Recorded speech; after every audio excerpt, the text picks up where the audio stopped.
How can you choose between so many great interests? If you have many passions and you like this ideal of the polymath or the Renaissance man with this rich and balanced life, then you struggle with this question and we just can't escape it. I've spent years of my life in decision paralysis, not knowing what to do and jumping between all these different hobbies without making any real progress in any of them. That shit is tough, and I'm still a bit lost. And I won't lie to you and say I hold the ultimate solution, because there isn't one. But over the years, after many interests kept and many others lost, I have learned a few ways to compromise, to narrow the choices down, but to also have some progress and variety, the stuff we crave. You'll see how to deal with limited time, how to work around your energy levels, and most importantly, how to figure out what interests are actually the right ones for you. I'll do my best to be general so that you can apply these ideas to your own life in your own unique way. It's not just me slapping a template onto you and saying, here, go do this. People don't work like that. First up is what I like to call interest sampling.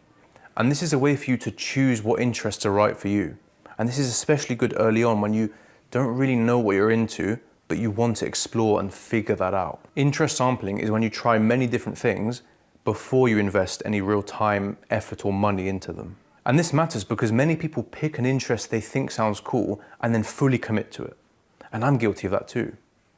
I love paintings, and there was a time where I thought, okay, I want to be able to paint like that. Like, I want to do this.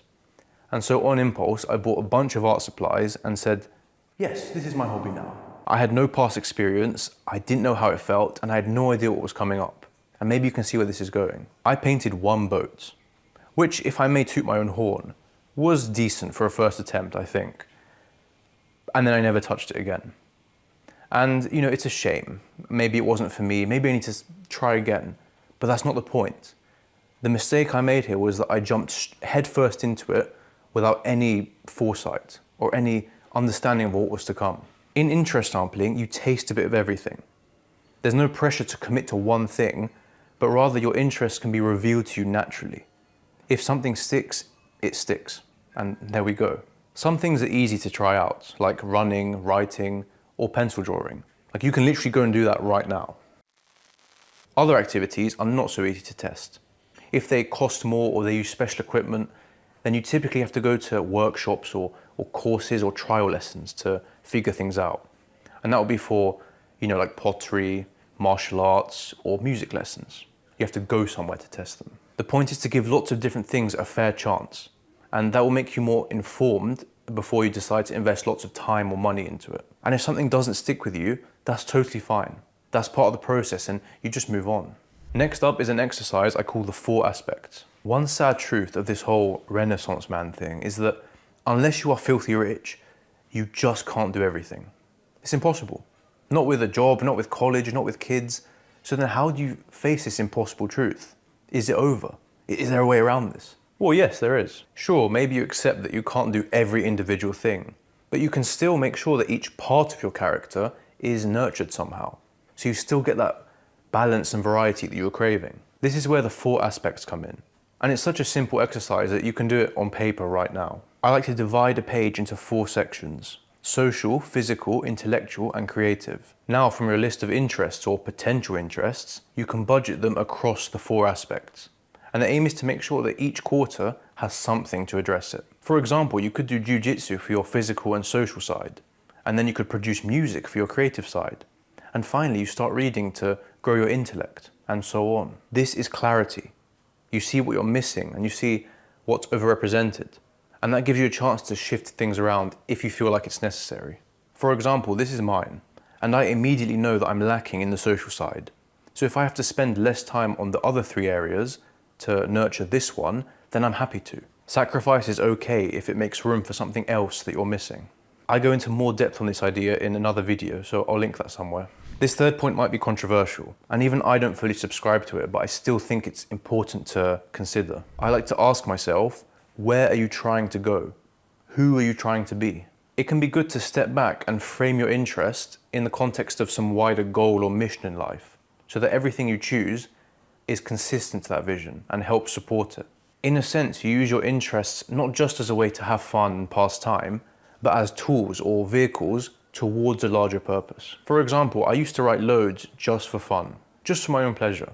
I didn't share like 80% of it, and when I did share something, it would get a few pity likes on Instagram. But I didn't mind. I was chilling. At some point things changed and I wanted to take it more seriously. I wanted to write for people online, and that's how all of this emerged, of course.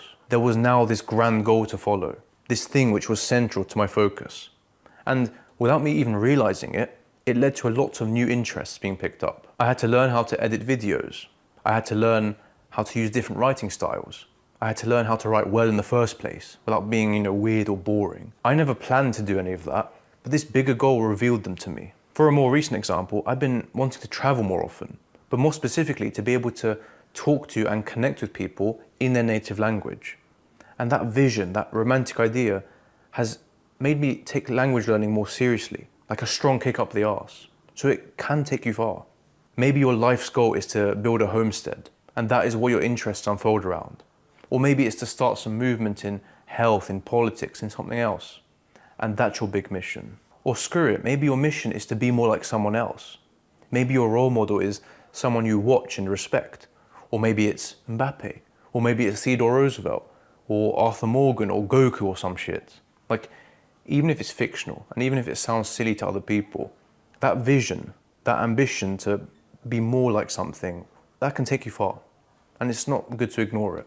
So if you don't know what to do, and you struggle with the choice, then try to find the answers in a grand mission, something larger than yourself. When you have found your flow and new interests start to become routine, then it makes more sense to invest in each one. Today's sponsor is XP Pen, and I've been enjoying their magic notepad, especially for all of the interests in the intellectual side of things. It's been my right arm for taking notes, for sketching ideas, for planning videos, for language learning, and anything else I need to capture on the go. One of the great pains of learning as a hobby or as a student is that when we switch to computers, we gain function, but we lose sensation. With the Magic Notepad, there is no such compromise. You can take beautiful handwritten notes with a screen that feels almost like paper.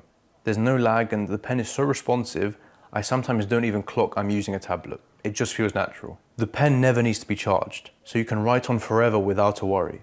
And the tip is precise and sensitive to pressure, so you always feel in control of your strokes like it's a real pen. And as soon as you're done, it snaps back into place with a magnet. Impossible to lose and always where you need it. The Magic Notepad comes with 3 screen modes which adapt to your needs. There's a black and white mode for distraction-free writing and study, and it's easy on the eyes when you use it as an e-reader, especially late into the night. If you want to read in color without the harsh contrasts of a traditional screen, like with manga or textbook diagrams, then you can use the light color mode.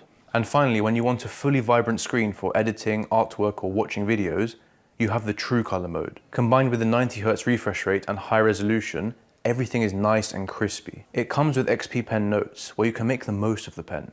There's tools, shortcuts, handwriting to text, and my favorite, a split screen mode, where you can take notes while you watch videos or lectures. But if you already have your own workflow, that's no issue, because you can download all of the apps you're familiar with, like OneNote, Evernote, or in my case, Obsidian, which I'm so happy about. The customization goes further because it has the full Android ecosystem, unlike some other writing tablets which hold that back from you. And finally, it's incredibly light and sleek with a solid battery life.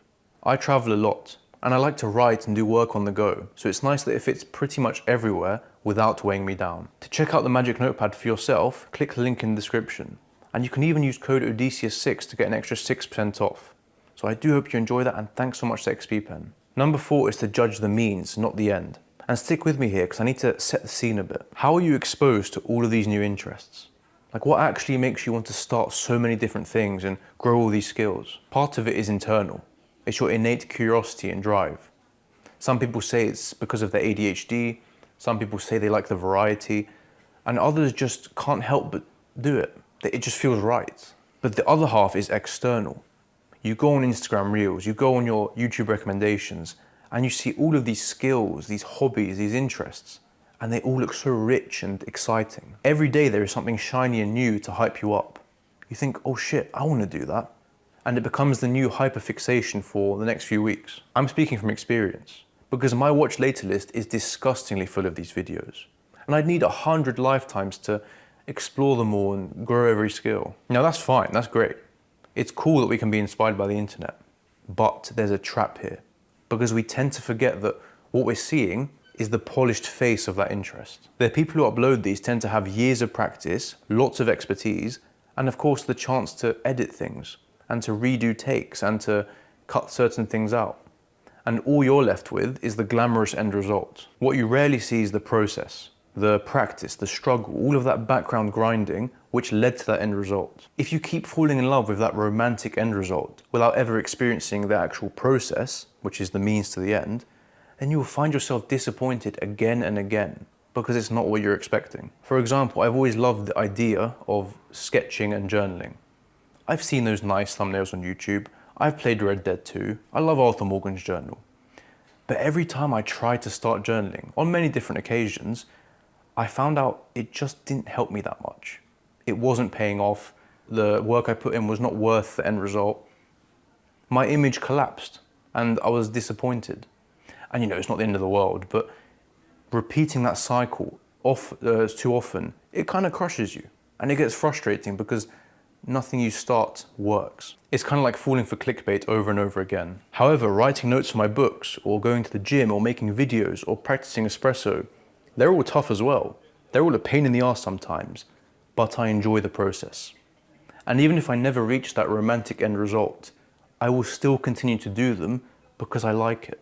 I like the grind that goes into them. So when you decide what interests to focus on, make sure you actually enjoy the process and not just the sugar-coated part that you see online. Next up is to abandon the performative stuff. There's this meme of the performative male who drinks oat matcha, he's got his tote bag, he wears Santal 33, and of course he reads in public to get female attention. In other words, he's posturing. He's not doing any of this because it's truly interesting to him. It's all serving the image he wants to give off to the world. Hence why it's performative. Your interests can also be performative. And if you're getting stuck in that mess, then it's no wonder that you're not finding the right ones for you. I have a dumb story for this one. I used to play the violin before lots of travel and work kind of pushed it to the side. And there were two reasons I chose the violin as my instrument. First is because I watched lots of two-set violin. They're YouTubers, great guys, very inspirational. And the second reason was because it was the hardest instrument out there. That's it. Not because I like the music, not because it was extra interesting, but because I wanted to flex pretty much. I wanted to farm aura. If you choose your interests based on the vibes or for how others will see you for it, then you're not really doing it for yourself. Your motivation is now extrinsic and you have no inner purpose to drive you forward. So screw the noise. Do what you truly enjoy, regardless of what the world thinks. And if you're worried it's cringe or unusual, trust me, no one cares. No one cares what you do. And if they do really care, then it's their problem, it's their issue. That shouldn't stop you from doing something that fills you with joy. Number 6 is to have seasonality in your interests. This is how we address the issue of time without necessarily cutting away interests.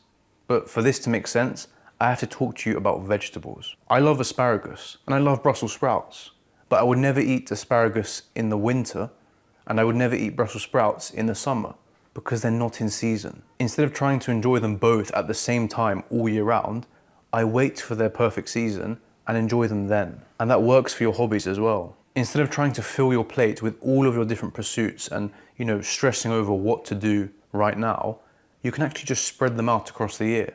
So there's less choice, less pressure, and just more focus on a few things. So you can actually progress in them. The most obvious example is when you put more attention into your outdoor hobbies in the spring and the summer when the weather's nice. And then when it starts getting cold and it's all pissing down with rain in the winter, those can take a backseat and you spend more time doing your relaxing indoor hobbies. Now, of course, that's obvious, but there's a million other ways to divide it. And it can be completely arbitrary. The point is you create seasons of different interests so you can give them more attention without necessarily juggling them all at the same time. And finally, there's the question of casual versus serious. Not enough people consider this, but it's important. If you have a hardcore approach to every single one of your hobbies, you're going to get burnt out because you only have so much time and energy left to give. And I don't blame anyone because it's easy to think like that. Hustle culture pushes you to monetize your interests and to make it a source of income. And of course, hobbies themselves are a big business. There's pressure to get serious because it sells, both for you and the industry. It feels rare that we can just do things for fun, and that's the end of it. So how does this help you choose between interests? Well, again, the problem is time and energy. So whenever you're weighing up what to spend them on, you have to ask yourself a few important questions about each activity. Is this something I want to take seriously? Do I want to get really good? Do I want to turn this into a profession or a business? Or Is this just something I want to dabble in and have fun with, without pushing myself too hard and sinking loads of time into it? Neither of those are wrong, and they're not mutually exclusive either.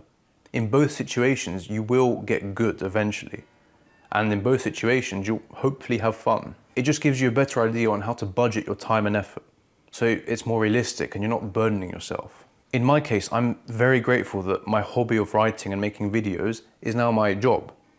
But it did need a lot of effort. I had to take it seriously. But on the other hand, with things like making espresso or collecting fragrances, that's my casual side. I turn to those when I want to chill, when I want to take things slow and just enjoy myself. And that balance between things is beautiful and fulfilling and realistic. If you like this video, I'll try and link a few others that you might also like. And as always, I'd love to hear your input, because this is a challenging topic and you always have such great suggestions to leave in the comments. And it really builds this great sense of community. Everyone's learning from each other. I love to see it. And as always, my emails are open too. I'll do my best to get back to you. It will take a long time, but I do try. And thank you so much for your time. I really appreciate you watching.